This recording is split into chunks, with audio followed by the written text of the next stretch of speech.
The Tigers' regular season came to an end this past Saturday. The Tiger Football Report, presented by the Green Turtle, starts now.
For an athlete, there's nothing scarier than a torn ACL.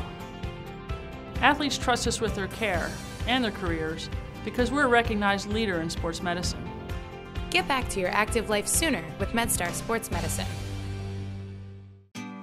Wise Market's ice cream plant is based in Sunbury, Pennsylvania, and locally owned and operated. We've been making our ice cream for nearly 50 years. We create roughly 70 flavors of ice cream right now.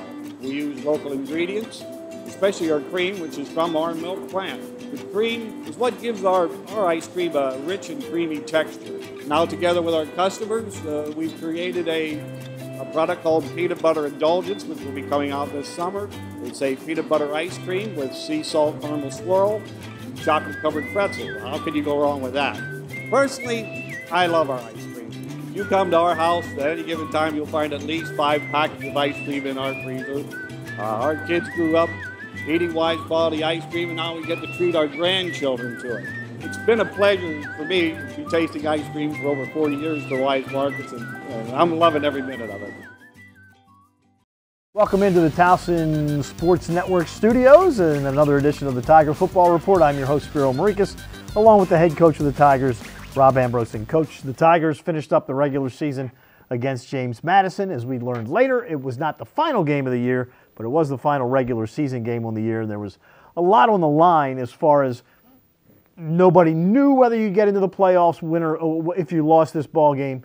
It turned out you did lose 38-17 to a team that is a very, very, very good football team. We played some good football teams this year. We really did. We played some really good football teams.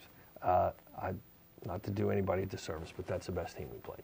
And as a matter of fact, in talking to some of the officials who have done a bunch of games and talking to some people that have seen a lot of JMU football this year, we got their best game. And I kind of smiled and I go, well, isn't that interesting that we got their best game? I go, well, perhaps if you didn't drop 30 on the team that beat them the week before, maybe you wouldn't have, but we did. And they're, give all credit to Mike and his team and his staff. They did a great job. They were well prepared, and they came out guns a-blazing, and we got behind, couldn't catch up. You did go ahead, though, 10-7 to start the second quarter. First play of the second quarter, Aiden O'Neill kicked a field goal. You go up 10-7. But at that point, Madison was able to rip off 24 consecutive points until you scored again. What was it that they were able to do defensively to slow down the Towson offense? Well, there's a reason that they were the number 2 defense. No, they were number 1. Oh, they were number 1? There's a reason they're number 1 in the country. They have both talent and great scheme. I give them a lot of credit, too. They changed up. They did for the game plan we had versus what they were doing. They changed a good bit of what they were doing defensively. It took us a while to adjust. And in truth, we made some really big plays. Statistically, we were, another good game. But when it counted, we couldn't do it. We had too many missed opportunities to score touchdowns. I mean, that's all there was to it. We missed a ton of opportunities to score touchdowns, and they capitalized. And we lost the turnover battle, which against that team, we cannot do.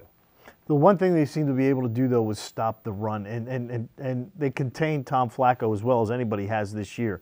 Tom had one big run, but besides that, he really wasn't able to do a whole lot. And Shane Simpson and Kobe Young really weren't able to do a whole lot. And Yeedy got hurt. That may have affected you a little bit. Well, we both Yeedy and Reeves, one in the first quarter and one at the end of the second, beginning of the third.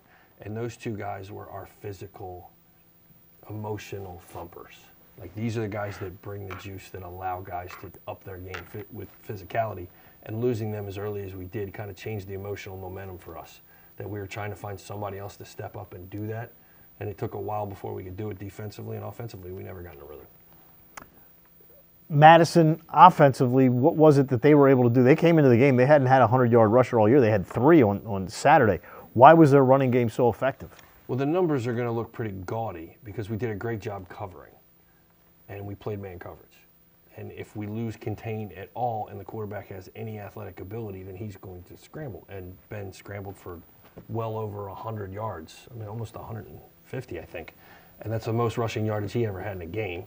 Based on this, we had to plug the gaps up front so we could actually get to him or stop the run, and we had to play good man coverage. And that means we got done to us what we pretty much did to everybody else. That Ben's not quite Tom Flacco, but he's pretty damn close. And he can run, and he made us pay. You did shut down Stapleton, their big wide receiver who had caught, I think, 68, 70 passes during the course of the year.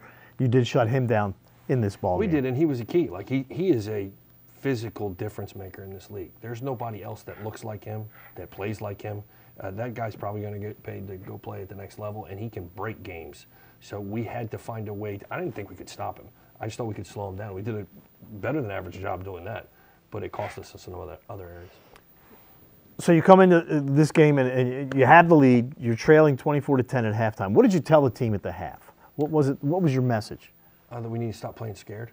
That I think the myth of what JMU has been for these guys kind of scared them a little bit, and it took us a while to get our footing and go, you know what? We are good. We can do this. And it's, well, you say what you want about all the other teams in our conference. Nobody else has been in the national championship 2 years in a row. No, and let's put it this way. JMU has invested in their athletics over the last 20 years, unlike anybody in this league other than Delaware. And our kids know it. They know what the difference is at JMU and in their recruiting and the things that they have that we don't. And it took them a while to get over the fact that, hey, just 11 guys on a football field.